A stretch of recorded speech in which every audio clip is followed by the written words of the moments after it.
we as business leaders do well for our shareholders and in our fiduciary roles, making sure we have the ability to give back and invest in the diversity and inclusion in our communities and really make our communities the best they can be for everyone. And that's what this opportunity is all about. But as you think about the Satell Institute, right, the think and do tank, right, what it is about academia, studying what's happening in the world, and then how we as CEOs of businesses and not-for-profits come together in the real world experiences and we share these experiences, which is what makes the Satell Institute so powerful. As business leaders, we have two ongoing related challenges to ourselves and the community in these turbulent times. One is to make our businesses successful, because if you are not successful, you are less able to help your employees, their families, and others in the community. The other is, how many diverse people can you help become successful to make a better community for all? In 1978, 4% of matriculating medical students in this country were African American males. We did what we always do in healthcare. We doubled down on everything that hadn't worked. So in 2018, 4% of matriculating medical students were African American males. When we started to choose students based on holistic criteria, we quadrupled the diversity. Why? Because the tale of two cities in Philadelphia is there are people that spend $100,000 for little Johnny or Mary to have 5 Princeton reviews and 3 tutors so they can memorize the citric acid cycle. There's another kid that wants to go back to West Philadelphia or North Philadelphia and has a battered Barron's book. And if the criteria is, can you memorize this well? Do you know the tricks? That's just unfair.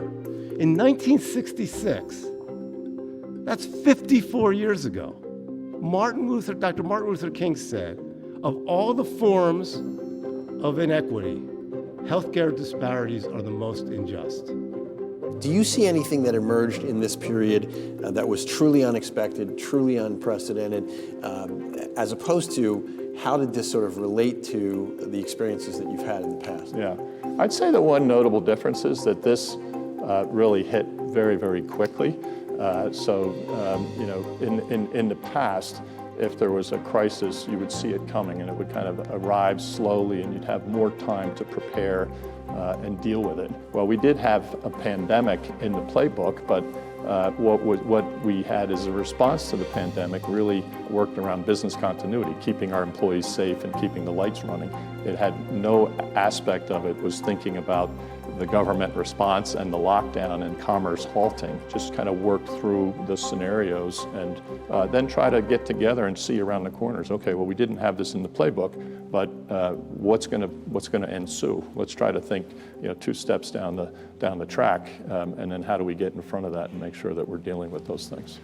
The context that we originally designed this conference around was COVID, health, and economy, right?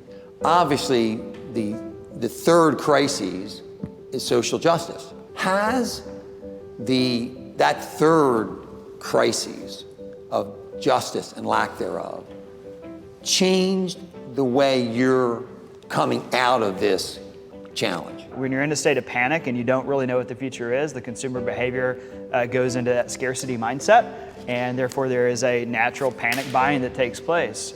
And when that panic buying is met with a restricted supply because the channel has shifted away from restaurants and the share of stomach is completely in the grocery stores, I mean, it was just an incredible situation that, quite frankly, is still ongoing to an extent, but has certainly leveled off across all the different markets.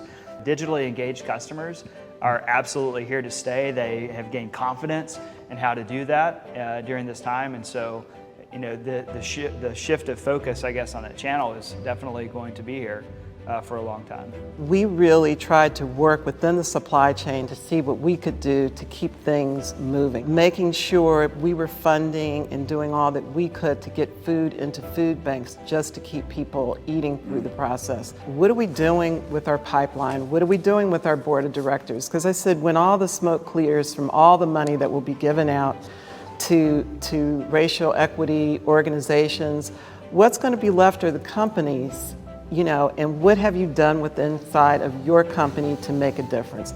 How are you bringing people into the pipeline for executive management? What we're seeing with our clients and even with ourselves is sort of a hybrid model of going back.